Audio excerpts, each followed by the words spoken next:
ఢిల్లీలో బీజేపీ గెలిచింది అని చెప్పటం కన్నా ఆమ్ ఆద్మీ పార్టీ ఓడిపోయింది, కాంగ్రెస్ పార్టీ ఓడించింది అని చెప్పడం కరెక్టుగా ఉంటుంది. పార్లమెంటు ఎన్నికల్లో స్వీప్ చేసే బీజేపీ అసెంబ్లీకి వచ్చేసరికి కేజ్రీవాల్ ముందు ఎప్పుడూ తల వంచాల్సి వచ్చేది. కానీ ఈసారి మాత్రం 11 ఏళ్లపాటు అధికారంలో ఉన్న వ్యతిరేకతకు తోడు చుట్టుముట్టిన అవినీతి ఆరోపణలతో గడ్డు పరిస్థితి ఎదురవుతుందని తెలిసినా మిత్రుల్ని కలుపుకొని పోవటంలో కేజ్రీవాల్ విఫలమయ్యారు. ఉద్దేశపూర్వకంగా కాంగ్రెస్ను దూరం చేసుకోవడమే కాదు, అసలు కాంగ్రెస్ లేని ఇండియా కూటమిని ఏర్పాటు చేస్తామని అతిశయోక్తికి పోయి మొదటికే మోసం తెచ్చుకున్నారు. ఢిల్లీ ఎన్నికల్లో విజయం సాధించిన బీజేపీకి వచ్చిన ఓట్లు 47%, ఆమ్ ఆద్మీ పార్టీకి వచ్చిన ఓట్లు 43% కన్నా కాస్త ఎక్కువే. అంటే రెండు పార్టీల మధ్య తేడా 3.5-4% ఓట్ల తేడా మాత్రమే. కాంగ్రెస్ పార్టీకి 7% ఓట్లు వచ్చాయి. ఢిల్లీ ఎన్నికలకు ముందు వరకు కాంగ్రెస్తో ఆప్ కలిసి పనిచేసింది. పార్లమెంటు ఎన్నికల్లో పోటీ చేశారు, కానీ కలిసి రాలేదు. ఆ స్నేహాన్ని కొనసాగించి ఉంటే ఓట్ల బదిలీ జరిగి ఉండేది. కేజ్రీవాల్, సిసోడియా వంటి వాళ్లు స్వల్ప తేడాతో ఓడిపోయారు. వారైనా ఓటమి నుంచి బయటపడి ఉండేవారు. గత 2 ఎన్నికల్లో కాంగ్రెస్కు ఒక్క సీటు కూడా రాలేదు. ఈసారి కూడా రాలేదు. కానీ ఈసారి 4% ఓట్లు పెరిగాయి. అదే ఆమ్ ఆద్మీ పార్టీ ఓటమికి ప్రధాన కారణమైంది.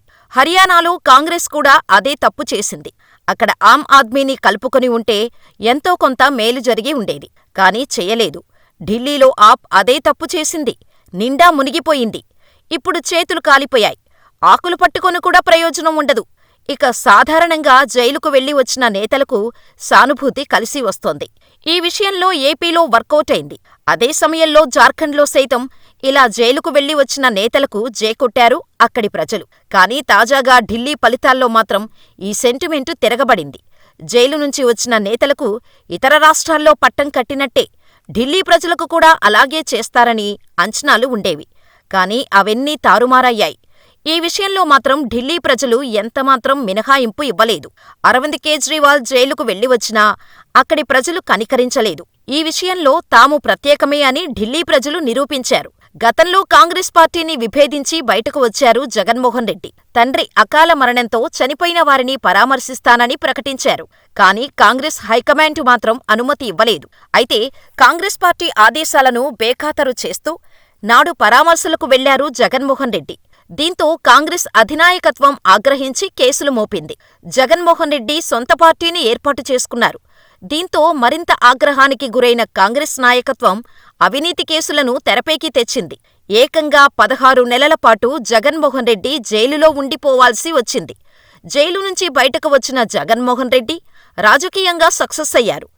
67 అసెంబ్లీ సీట్లతో గౌరవప్రదమైన ప్రతిపక్ష పాత్రకు వచ్చారు.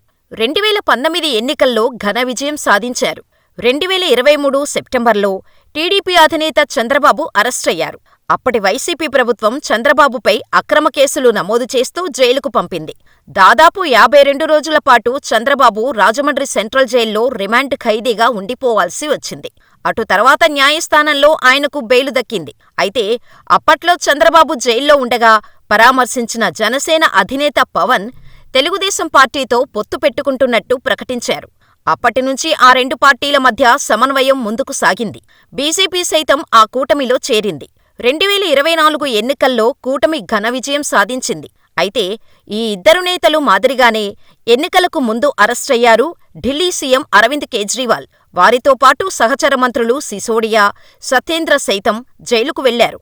తనను జైల్లో పెట్టడంతో ముఖ్యమంత్రి పదవికి రాజీనామా చేశారు కేజ్రీవాల్. సీఎం పదవిని అతిసికి పంపించారు. అయినా సరే అరవింద్ కేజ్రీవాల్ పార్టీ ఆమ్ ఆద్మీ గట్టెక్కలేకపోయింది. 27 సంవత్సరాల సుదీర్ఘ నిరీక్షణ తర్వాత ఢిల్లీలో బీజేపీ బంపర్ విక్టరీ కొట్టింది. చివరకు అరవింద్ కేజ్రీవాల్ సైతం ఓడిపోయారు. ఏపీ మాదిరిగా గెలిచి తీరుతానని సెంటిమెంట్ వర్కౌట్ అవుతుందని భావించిన కేజ్రీవాల్కు ఓటమి తప్పలేదు. ఎటు చూసుకున్నా చేజేతులారా ఆప్ పార్టీ ఓటమిని కొని తెచ్చుకుందనేది వాస్తవం.